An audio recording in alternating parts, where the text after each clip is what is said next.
Hello, movie lovers. Yeah, you're with Bob. What is thy bidding, my master? I am your father. We do. But where are you going? Yeah, I'm here to talk about the movies I watched this week. So let's get on it.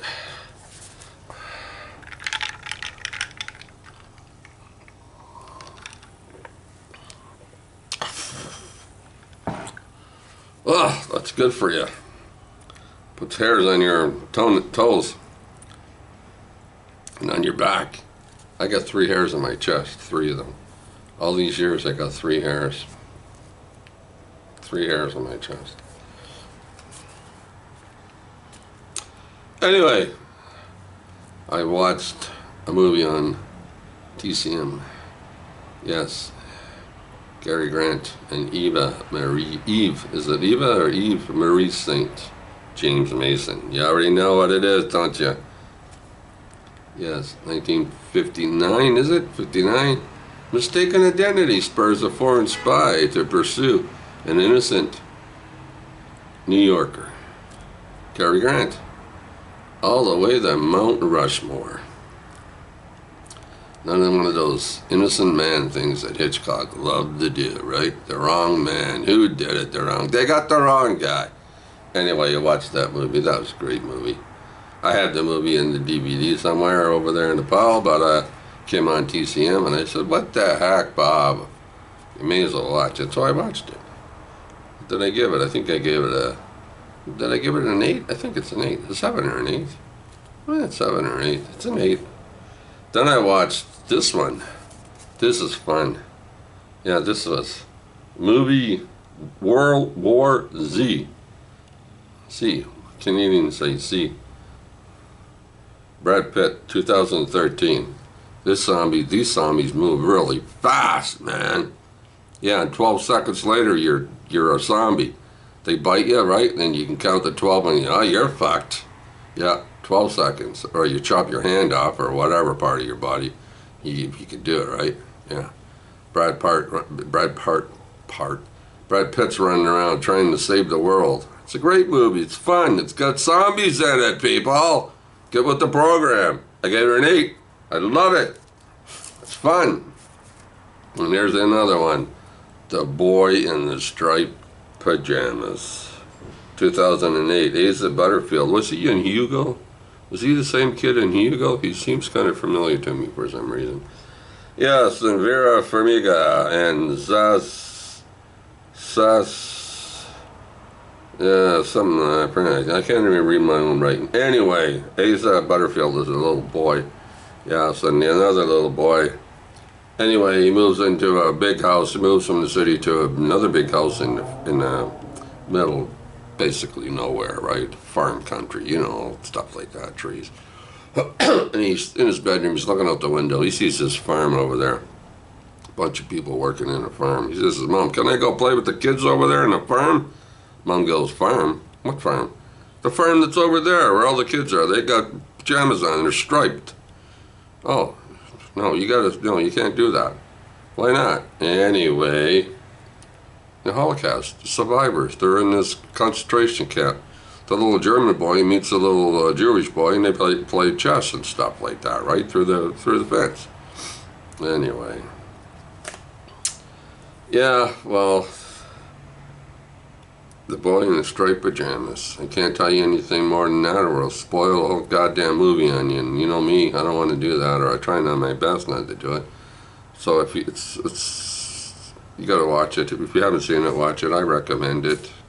I got to do that video later on today. I forgot yesterday.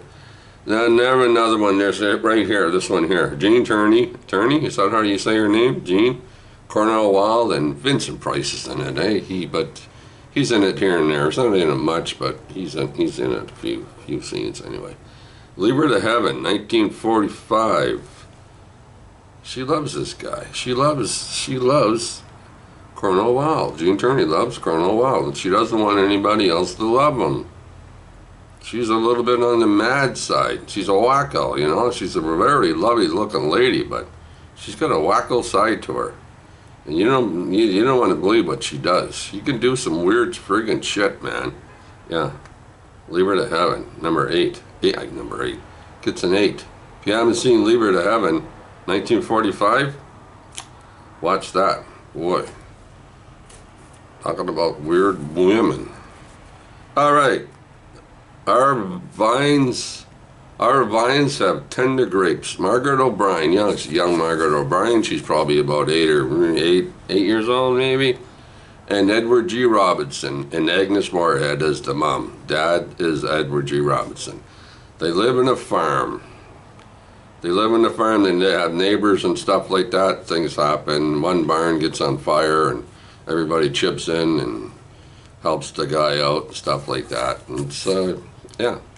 It's just about Edward G. Robinson, Agnes Moorehead having a little girl that's 8 years old, and they love her. But it's a very good movie. Very family-type movie.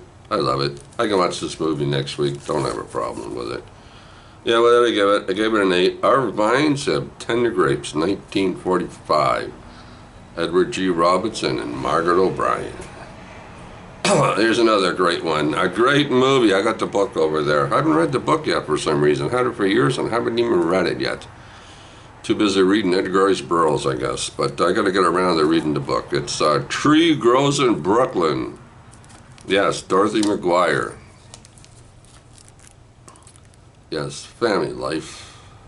Poor people. You live in a tenement, in Brooklyn, right? And this, those houses or buildings or whatever you want to call them, right? They got their pennies and nickels and dimes, and she washes the floors in her building for money. And father, he's a single waitress that never works, right? But he's always drunk, so he gets his money, spends it on booze, and comes home, and it's a mess. It's a what's it called? It's a tearjerker when you really think about it. If you like crying, you like wiping your face off with the Kleenex, dabbing your eyes and shit like that, this is the movie for you. A Tree Grows in Brooklyn, 1945, Dorothy McGuire. I gotta get around to reading the book. I had the book for years, and I gotta get around to it. Anyway, what else did I? That doesn't seem like I watched a lot of movies this week. Maybe I was watching hockey games or something. No, I watched this one. I pulled this out of the pile over there, right over there.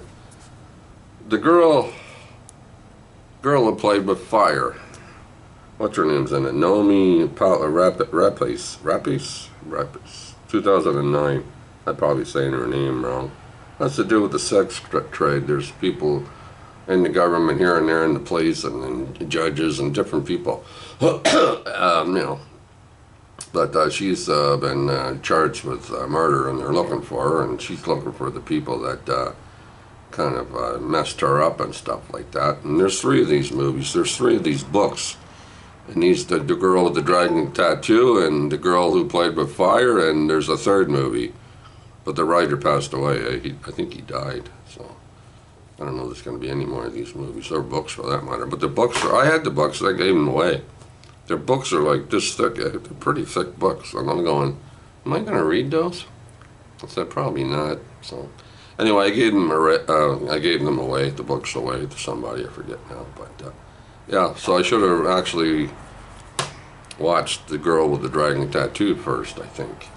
But I watched this one. It's a good movie, very good movie. I gave it an 8. Yeah, I gave this one an 8. It's very good. I like it. The sensational sequel, The Girl with the Dragon Tattoo, Stig Larsson's. Yeah, that's the writer. He passed away though. Burn, Baby, Burn. Very good movie.